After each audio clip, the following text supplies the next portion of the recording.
सुप्रभात आणि नमस्कार. भावशेखर. आजचा विषय रिलायन्स बोनस. रिलायन्स बोनस म्हणजे बाकी काही नाही हो. आपल्याला सगळ्यांना माहिती आहे की आता आपल्या ज्यांच्याकडे रिलायन्सचे शेअर्स होते त्या सगळ्यांच्या डीमॅट खात्यामध्ये आता एव्हाना एकास एक या प्रमाणामध्ये रिलायन्सचे बोनस शेअर्स हे जमा झाले आहेत. दोन दृष्टिकोनातनं ही बातमी मोठी होती. सगळ्यात पहिलं आणि महत्वाचं म्हणजे की रिलायन्स इतकी चर्चेत असलेली आपल्या देशामध्ये दुसरी कुठची कंपनी असेल अशातला भाग नाही. बरं, गंमत अशी आहे की बाकी कशात रिलायन्स आणि टाटा यांच्या पवित्र्यामध्ये फारसा फरक असतो, अशातला साम्य असतं अशातला भाग नाही. पण एका बाबतीत मात्र दोघांचं प्रचंड साम्य आहे. ते साधारणपणे पुढचा काय म्हणेल याचा विचार करत नाहीत. रिलायन्स असू दे किंवा टाटा, ते आपल्या आपल्या पद्धतीनं काम करत राहतात. असला तर फरक इतकाच आहे की टाटा बद्दलची सगळी चर्चा ही तशी एकसुरी म्हणजे सकारात्मक असते. रिलायन्सचं मात्र तसं नसतं. त्यातही रिलायन्समध्ये मुकेश अंबानी आणि अनिल अंबानी यांच्यामध्ये विभाजन झाल्यानंतर मुकेश अंबानींचा स्वभाव असा आहे की ते होता होईतो आपणहून मीडियामध्ये काही बातमी क्रिएट करतील अशातली परिस्थिती नाही. आणि मग अगदी रिलायन्सच्या विरुद्धही एखादी बातमी आली तरी ते त्याचा फारसा मोठा प्रतिवाद करीत बसत नाहीत. पण हा कारण किंवा हा मुद्दा म्हणून आजचा भावशेखरचा विषय रिलायन्स बोनस असं नाही. रिलायन्सनं आता एकास एक दिलेला बोनस ही 2-3 गोष्टींची खरं सांगायचं म्हणजे पोचपावती आहे. रिलायन्स आपल्या शेअर होल्डर्सचं किंवा आपल्या भागधारकांचं चांगभलं करत नाही असं मला जरा सुद्धा म्हणायचं नाही. पण आपल्या देशातल्या इतर काही कंपन्यांच्या तुलनेमध्ये तरी रिलायन्सला इतकं बोनस शेअर्स देण्याची हौस किंवा शौक आहे अशातला भाग नाही.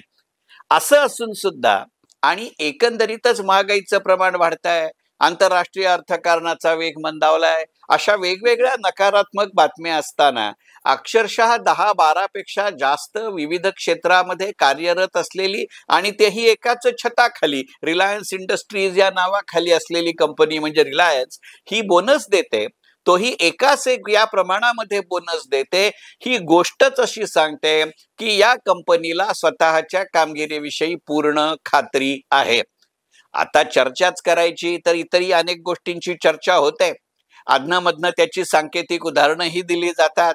एकंदरीतच अनिल अंबानींच्या कंपन्या ज्या पद्धतीनं ज्या वेगानं NCLT मध्ये जात आहेत त्या भावानं मुकेश अंबानी घेणार का अशी ही चर्चा असते.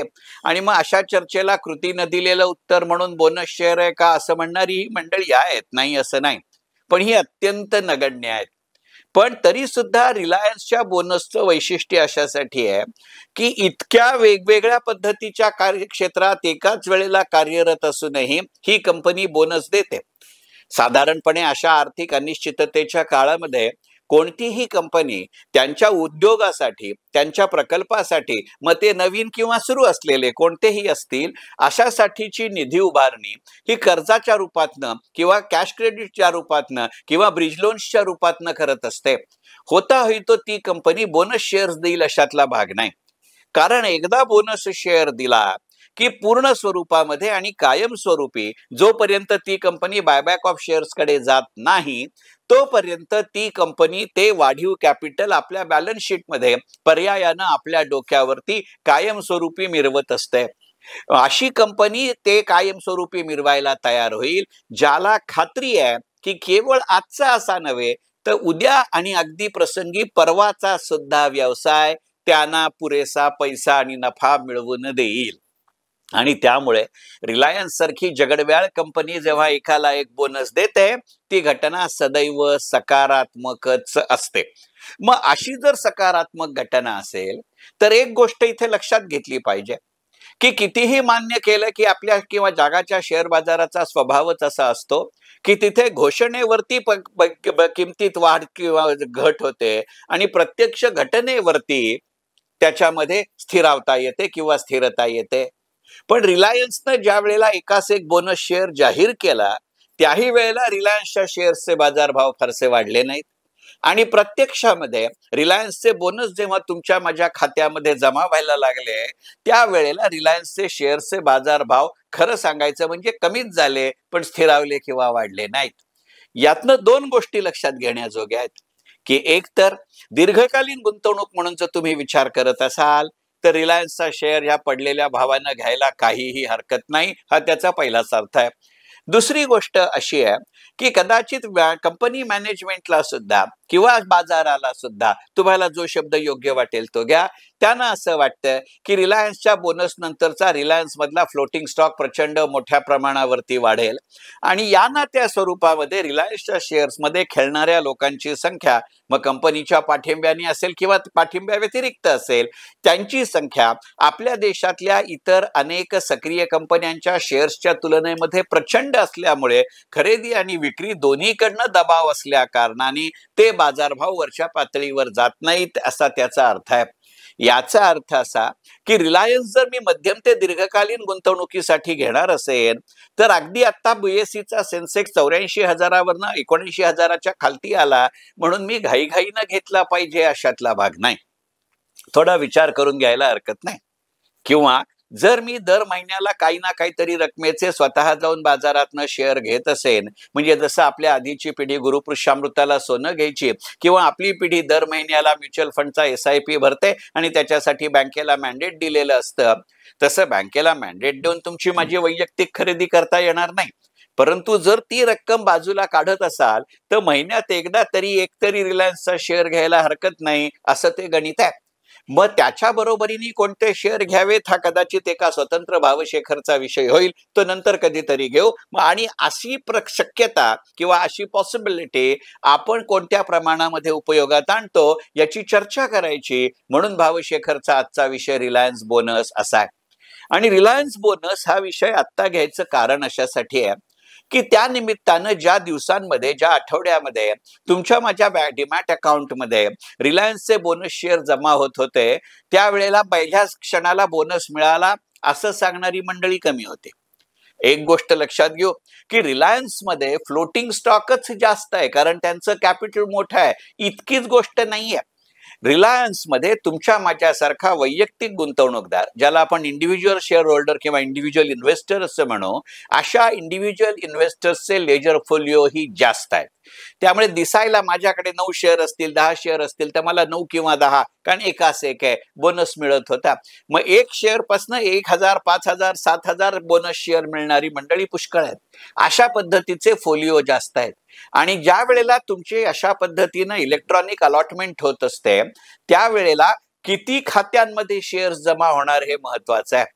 एका खात्यात 1 शेअर जमा होणार असला तरी ट्रान्झॅक्शन किंवा एंट्री 1 आहे. एका खात्यात 1,00,000 शेअर जमा होणार असतील तरीही एंट्री 1 आहे. पण ही एंट्री 1 आहे असं म्हणत असताना ती एंट्री एका वेळेला झाली असेल का याचा विचार करण्याची आवश्यकता आहे.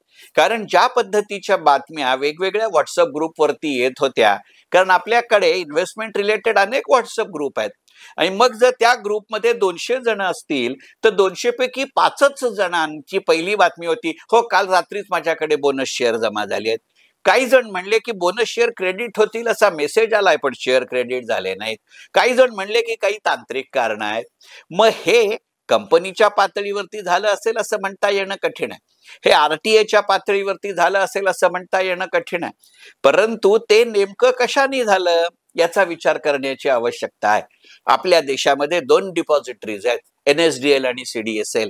मग त्याच्यात असा काही पॅटर्न आहे का की ज्यांचे CDSL मध्ये अकाउंट होते त्यांना आधी बोनस शेअर मिळालेत किंवा क्रेडिट झाले आणि दुसऱ्या डिपॉझिटरी मध्ये नंतर झाले, किंवा असं आहे का की ज्यांचा ट्रेडिंग कम डीमॅट अकाउंट आहे त्यांना आधी शेअर्स मिळाले आहेत पण ज्यांचा नुसता डीमॅट अकाउंट आहे आणि ते ट्रेडिंग दुसऱ्याच ब्रोकरच्या माध्यमातून करतात त्यांना नंतर मिळाले, किंवा असं झालंय का की ज्यांच्या अकाउंटमध्ये ट्रेडिंग फ्रिक्वेन्सी जास्त आहे त्यांना थोडे उशिरा मिळाले, होल्डिंग फ्रिक्वेन्सी जास्त आहे त्यांना कमी मिळाले. खरं सांगायचं म्हणजे अॅनालिस्ट म्हणून याचा विचार करण्याची आवश्यकता आहे. कारण त्या निमित्तानं त्या वेळेला बाजाराचा फ्लोटिंग स्टॉक ठरत असतो हे लक्षात घेतलं पाहिजे. पण हा मुद्दा म्हणत असताना अजून एक गोष्ट इथं लक्षात घेतली पाहिजे की माझ्या अकाउंटमध्ये आज बोनस शेअर क्रेडिट झाले आणि तुमच्या परवा झाले म्हणून बाजारातला बोनस शेअरचा फ्लोटिंग स्टॉक त्या क्षणाला वाढतो अशातला भाग नाही. याचं कारण असं आहे की ज्या वेळेला बोनस शेअर तुमच्या आणि माझ्या डीमॅट अकाउंटमध्ये क्रेडिट होतात ते एका टेम्पररी आयसन मध्ये क्रेडिट होतात. ज्या वेळेला त्या बोनस शेअर्सची शेअर बाजारामधली नोंदणीची प्रक्रिया पूर्ण होते, ज्याला लिस्टिंग अप्रुव्हल्स असं म्हणतात, ते लिस्टिंग अप्रुव्हल सगळ्या शेअर्समध्ये एकाच वेळेला मिळतं. आणि ते अप्रुव्हल मिळेच तोवर माझ्या अकाउंटमध्ये कधीही शेअर क्रेडिट झाले तरी मला ते अप्रुव्हल मिळायच्या आधी त्या शेअर्सचं ट्रेडिंग करता येत नाही. त्यामुळे ज्या निमित्तानं जी चर्चा आपल्याकडे सोशल मीडियामध्ये झाली ती खरं सांगायचं म्हणजे अनाठायी आहे. आणि बहुतांश शेअर्स क्रेडिट झाल्याचे कन्फर्मेशन त्या डिपॉझिटरीकडनं एक्सचेंजेसकडनं मिळाल्याशिवाय एक्सचेंज अशा पद्धतीचे अप्रुव्हल्स देत नसतं. आणि बहुतेक वेळेला रिलायन्स सारख्या मोठ्या कंपनीच्या बोनस शेअर्सची लिस्टिंग अप्रुव्हल ही आपल्या देशातली दोन्ही स्टॉक एक्सचेंजेस NSE आणि BSE हे एकाच वेळेला देतात. त्यामुळे एका ठिकाणी लिस्टिंग आहे आणि एका ठिकाणी नाही अशी आर्बिट्राज अपॉर्च्युनिटी असत नाही. हे सांगण्याचं कारण असं की तसंही या ना त्या स्वरूपामध्ये NSE कोलोकेशन प्रमाण आपल्याकडे गाजलंय. कारण एखाद्याला अर्धा सेकंद जरी ट्रेडिंगला ऍक्सेस आधी मिळाला तरी त्याचा फायदा होऊ शकतो. एका वेगळ्या पद्धतीचं मग ते इन्सायडर ट्रेडिंग आहे का अशी चर्चा होते. रिलायन्सच्या बोनसच्या निमित्तानं तसं सुचवलं गेलंय असं मला जरा सुद्धा म्हणायचं नाही. परंतु अशा पद्धतीचा डिले का होतो याचा विचार केला पाहिजे. कारण आपल्या IT सेक्टर कंपन्यांच्या दृष्टिकोनातनं विचार करायचा झाला तर अशा पद्धतीचा data size, data base, data frequency आणि डेटा प्रोसेसिंग आणि डेटा ट्रान्समिशन हे एका वेळेला आपण करू शकतो की नाही हा प्रश्न आहे. कारण रिलायन्स मध्ये बोनस मिळणं हे काही लाख डिमॅट अकाउंट क्रेडिट होण्यासारखं आहे. मग एका फटक्यामध्ये, एका प्रोसेसमध्ये, एका प्रभावाने, एकसंधतेने मी अशी लाख ट्रान्झॅक्शन करू शकतो की नाही याची ती टेस्ट आहे. आणि याचं उत्तर होकारार्थी आहे. ही चर्चा करण्याचं कारण असं आहे की काही वर्षांपूर्वी इन्फोसिसने आपल्याकडे इन्कम टॅक्ससाठी वेबसाईट निर्माण केले. ते टॅक्स रिटर्न भरायच्या काळामध्ये पुरेशा वेगानं काम करू शकलं नाही म्हणून सरकारला इन्कम टॅक्स रिटर्न फाईल करण्याची डेडलाईन किंवा मुदत ही वाढवावी लागली होती.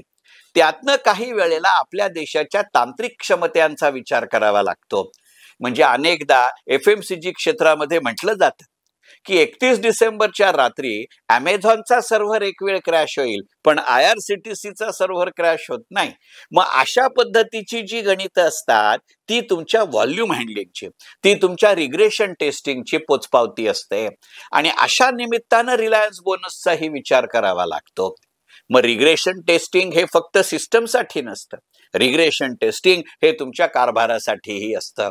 मी मगाशी म्हटलं तसं की रिलायन्सनं एकाच एक बोनस दिला म्हणजे रिलायन्सचं पेडअप कॅपिटल आता दुप्पट झालं. आधीच्या निम्म कॅपिटल असतानाच्या रिलायन्सचा कॅपिटल सर्व्हिसिंग रेशिओ आणि आता दुप्पट कॅपिटल झाल्यानंतरचा कॅपिटल सर्व्हिसिंग रेशिओ हा वेगळ्या पद्धतीचं रिग्रेशन टेस्टिंग आहे.